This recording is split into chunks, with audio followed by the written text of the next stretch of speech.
Olá amigos, o Vireu Jogo está em campo e hoje o nosso bate-bola é com uma mãe atípica, a sargento Carolina do Corpo de Bombeiros de Minas Gerais, mãe de 2 filhos autistas. Ela não só aprendeu como lidar com a maternidade, como criou uma biblioteca solidária para ajudar outras crianças e ainda combate a desinformação sobre o assunto. O Vireu Jogo sabe que a informação é o melhor caminho para a conscientização. Ah, e não esqueça de se inscrever no canal, ativar o sininho de notificações e dar aquele like maroto que a gente gosta muito e fortalece o canal. Agora sim, roda a vinheta!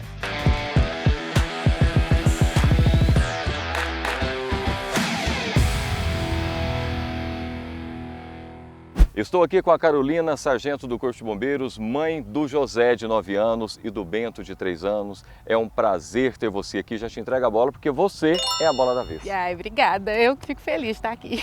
Para começar, vamos esclarecer de uma vez por todas. O transtorno do espectro autista não é doença. Não é doença. O transtorno do espectro autista é uma condição do neurodesenvolvimento, né? E como não é doença, ele não tem cura. A sociedade precisa aprender a conviver e a lidar com as particularidades dessas pessoas. E ele impacta, 3 importantes áreas da vida, que é a comunicação, que é a socialização e também a questão do comportamento. Agora eu quero ouvir a sua história. Carol, tudo começa com o sonho de você ser mãe. Sim, desde criança eu sempre pensei em ser mãe, né?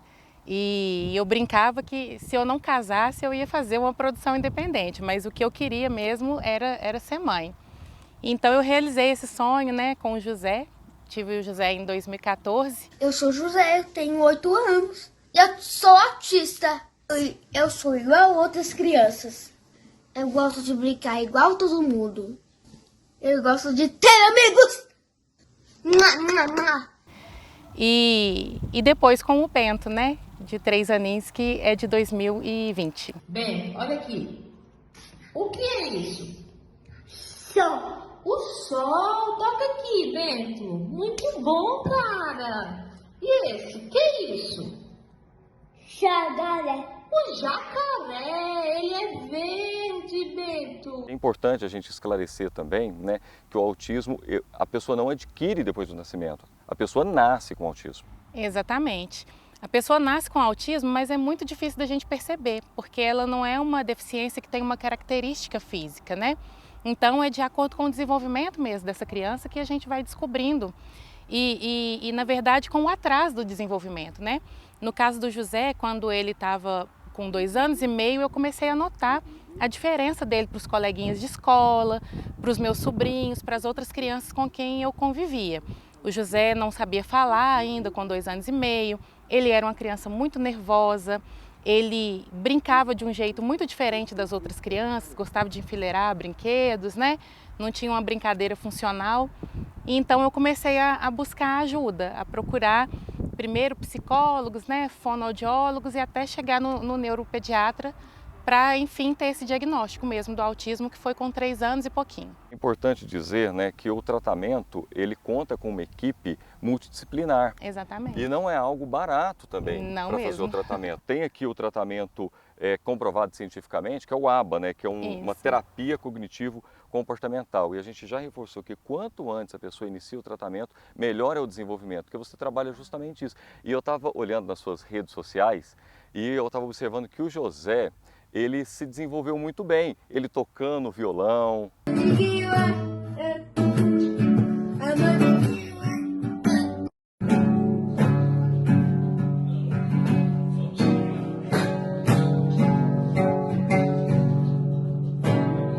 Muito ativo, e você falou que ele é bastante falante. Hoje sim, mas nem sempre foi assim, Um dos principais sintomas que fez a gente procurar ajuda foi a questão da fala. O José, com 2 anos e meio, não falava nada. E a gente começou o tratamento com 3 anos e meio, ele ainda não falava.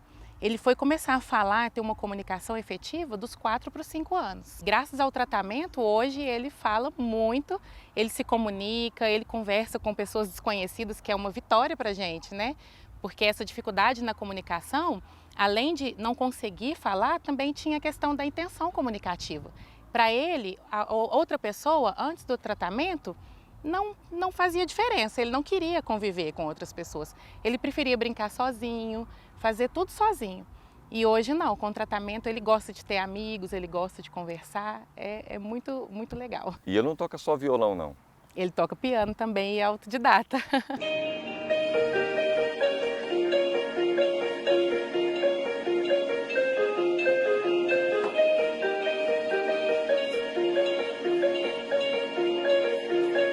Olha quanto desenvolvimento, e é tão legal ver você sorrindo, essa alegria, porque cada passo, cada gesto, quando a criança começa a falar, cada desenvolvimento, ela é muito celebrada, né? Como você diz, é uma Muito. vitória. Eu acho que é mais celebrado do que nas outras famílias. Eu falo que a gente tem muita dificuldade como mãe atípica, mas cada pequena vitória para a gente é um campeonato. A gente vê a evolução dos filhos da gente, a gente tem uma alegria tão imensa, às vezes o que pode ser muito pequeno para uma família típica, para nós é uma vitória imensa, né? E é muito gostoso ver o desenvolvimento dos E filhos. eu fico tão feliz de saber que vocês estão vencendo, né, esse campeonato, como você bem disse. Aí você teve o José, que está com 9 anos, e aí depois chegou o Bento também, e com o transtorno. Uhum. Quando eu descobri que estava grávida do Bento, eu já sabia que existia essa possibilidade dele também ser autista, porque o autismo é uma condição genética, né? Então, quando tem um irmão, a tendência do outro ser também é maior, né, do que numa família de filhos típicos. Então, a gente desde muito cedo começou a observar o desenvolvimento do Bento, né?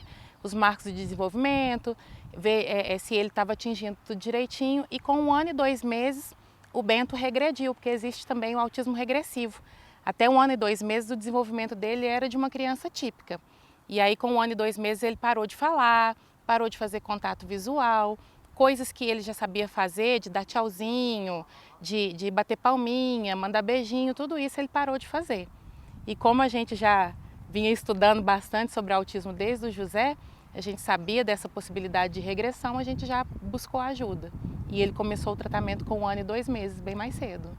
E ele também teve uma resposta boa no desenvolvimento. Sim, a gente vê que o desenvolvimento do Bento tem sido mais rápido do que foi o do José, justamente por ter sido tão mais cedo, né? Então é importante que todas as famílias prestem atenção, né, nos sinais, nos sintomas, porque quanto mais cedo você diagnosticar, é melhor para o tratamento e para o desenvolvimento.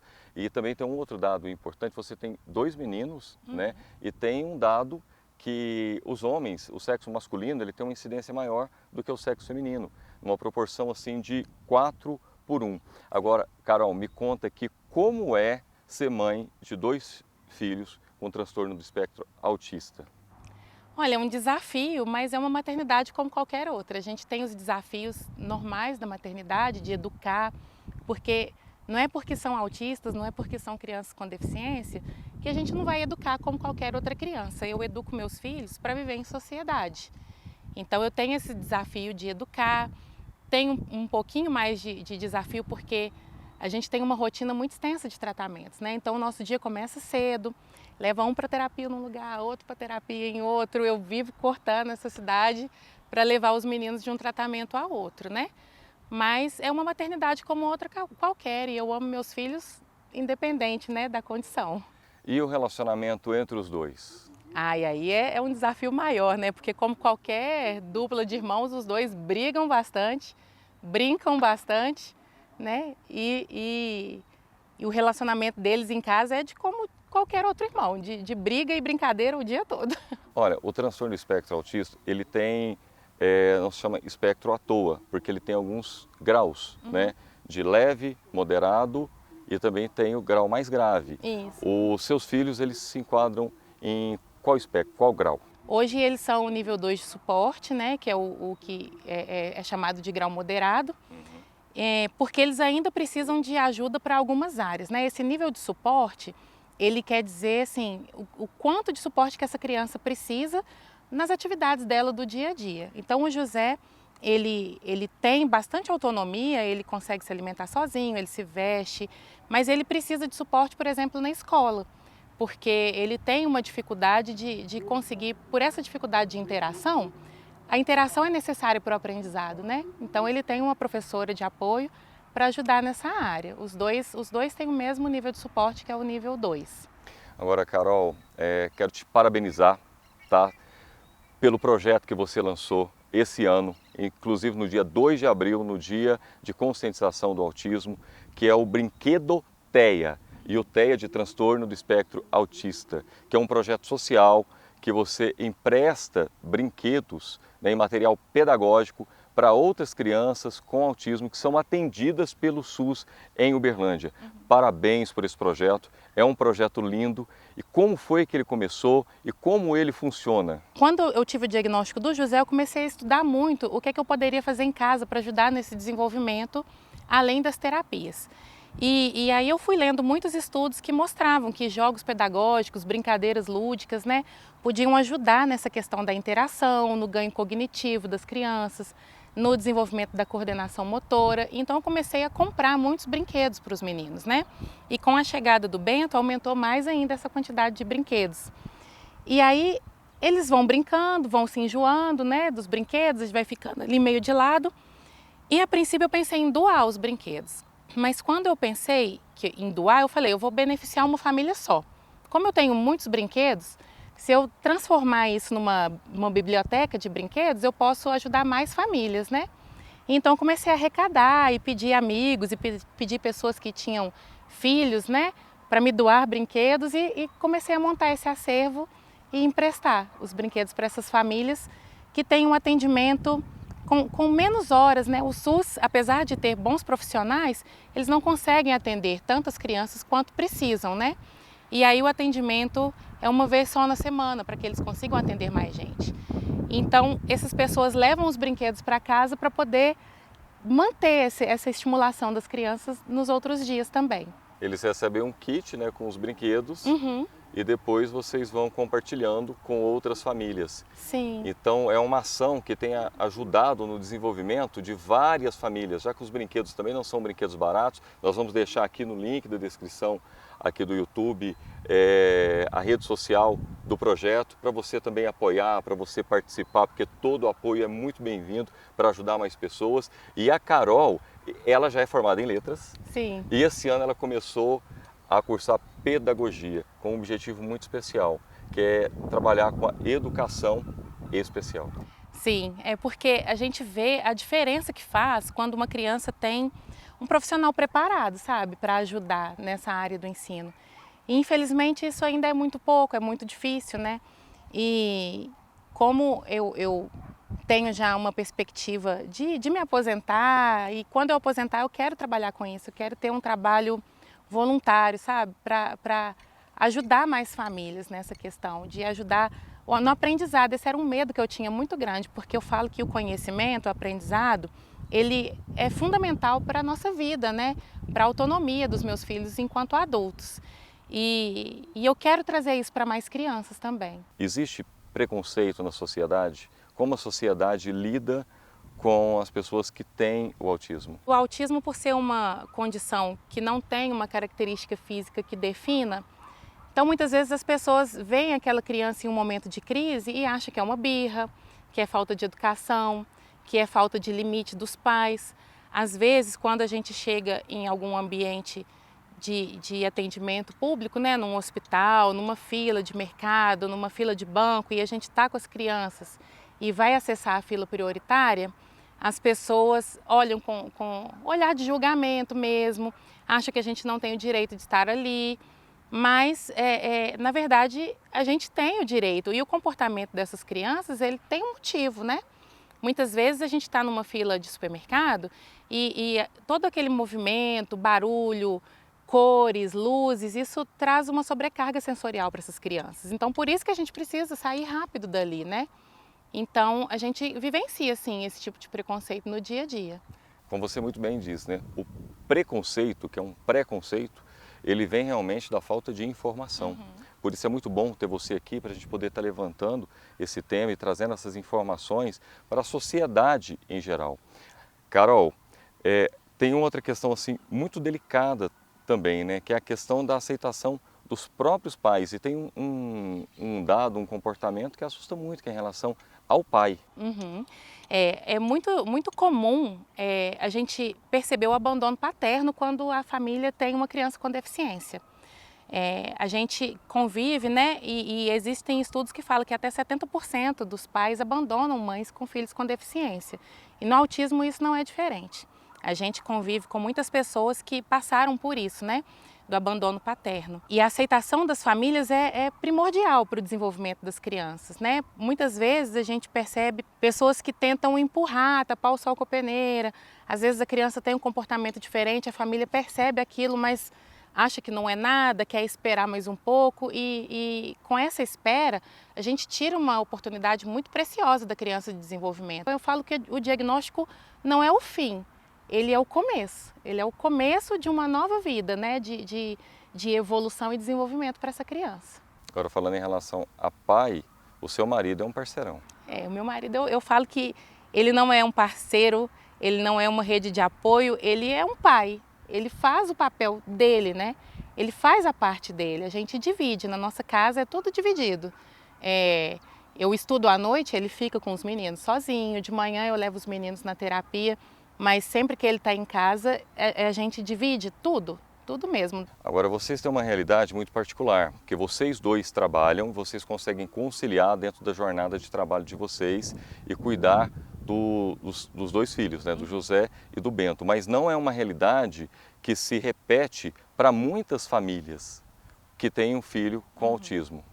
Isso é verdade. Em muitas famílias, a mãe ou o pai precisam escolher quem vai ficar trabalhando e quem vai cuidar da criança, porque é uma jornada que gasta muito tempo, né? Terapias, às vezes a criança faz terapia, faz a psicóloga numa clínica, faz a terapia ocupacional em outra clínica, faz a fono em outra clínica, outros tipos de terapia e estimulação, né? Então a pessoa precisa dedicar mesmo o dia por conta da criança e às vezes isso impede, né, a pessoa de trabalhar.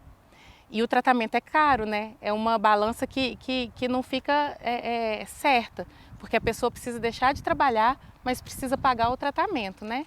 Então é um desafio muito difícil de escolher para que lado a gente vai. Os desafios são muitos, você tinha falado agora há pouco em relação à questão das pessoas julgarem, até porque é uma deficiência invisível, né? Ela não tem cara, a pessoa não dá para olhar e falar assim, nossa, essa pessoa tem uma deficiência, porque é uma deficiência oculta, uma deficiência invisível. E tem um símbolo, um acessório que ajuda muito nessa identificação. Claro que a gente deve ter empatia independentemente, né, de qualquer circunstância, mas o cordão de girassol ele é muito importante também. Ele é muito importante e a gente precisa falar muito, porque ainda muita gente não sabe o que é. O cordão de girassol ele é um acessório para definir, para ajudar as pessoas a saberem que quem está usando tem uma deficiência oculta. Não só autismo, mas qualquer outra deficiência que não tenha ali uma característica física. Então, utilizar esse cordão é uma forma da gente acessar esses direitos que são dessas pessoas sem precisar de passar por aquele julgamento, né?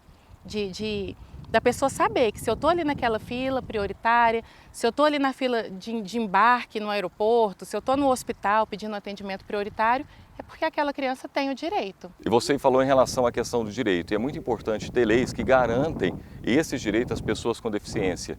Inclusive, o apresentador Marcos Mion, como figura pública, ele deu voz a milhares de famílias Brasil afora. O Romeu nasceu, foi que eu descobri que a minha vida não era perfeita, mas ela estava prestes a se tornar mais perfeita possível dentro das imperfeições. E ter um filho autista é o que possibilitou isso. Sem o Romeu, eu não seria metade da pessoa que eu sou hoje. Eu não teria chegado nem metade do caminho que eu tracei. O Romeu é uma lembrança constante e diária na minha vida que eu tenho que ser a melhor versão de mim, porque ele merece. Porque eu tenho que ser uma melhor versão para que eu possa chegar no nível dele. Inclusive, uma lei foi sancionada, que é a lei do Romeu Mion, a Lei 13.977, que criou uma carteira de identificação da pessoa com transtorno do espectro autista e garante prioridade no atendimento nas áreas de saúde, repartições públicas, estabelecimentos privados, direito à educação inclusiva, direito à profissionalização e ao trabalho, entre outros. Leis assim são mais do que necessárias. Exatamente, porque a gente vê, mesmo com as leis, muitas pessoas ainda desobedecendo essas regras, né? E negando direitos que são básicos dessas pessoas. Então, é muito importante que essas leis existam e que as pessoas cumpram, né? Essa questão da educação inclusiva é muito importante. A gente ainda vê muita escola negando matrícula para criança com autismo. É um desafio, a gente sabe que é difícil, mas é necessário. Essas crianças precisam de socialização, elas precisam estar em todos os ambientes. É direito da pessoa com deficiência, é direito da pessoa com autismo acessar todos os ambientes e ter todos os direitos, né, que as leis garantem. Carol, vamos para um outro momento agora do nosso programa. Vamos para a grande área? Vamos! Vamos lá, vamos para o nosso momento VAR. Carol, analisando as imagens da sua vida, tem algo que você faria de forma diferente? Olha, talvez procurar ajuda mais cedo, quando eu comecei a notar as diferenças do José com as outras crianças, né? Porque no começo a gente começa a achar que é só o jeitinho da criança, e aí talvez se eu tivesse procurado ajuda mais cedo, a evolução dele teria sido mais rápida. Agora vamos para o nosso cartão amarelo, nosso momento advertência. Qual ponto você reforça que precisa de mais atenção? Olha, eu reforço que precisa de mais atenção essa questão do cumprimento das leis, da garantia dos direitos das pessoas com deficiência, porque ainda, apesar das leis, muita gente ainda não cumpre, né, o que é devido e nega direitos que são básicos. Vamos agora para o cartão vermelho. O que ou quem você expulsa? Eu expulso o preconceito, né? Eu quero uma sociedade mais inclusiva, em que os meus filhos fiquem à vontade para ser quem eles são. Sabe por quê? Esse é o momento decisivo, é a hora do pênalti. Vamos lá. Carol, esse momento é o momento do pênalti, é aquele momento decisivo. Qual foi o momento que você disse, eu virei o jogo? Foi o momento que eu vi os meus filhos se desenvolvendo, né? E percebendo que apesar do autismo, eles podem ser quem eles quiserem, podem ir muito longe. E vendo os meus filhos, eu sinto que eu posso fazer isso por outras crianças também. Então vamos lá, vamos cobrar esse pênalti. Vamos ver, será que eu acerto? Vamos ver como a Carol é. Que isso, golaço. Carol, parabéns. Posso te dar um abraço? Claro! Um abraço.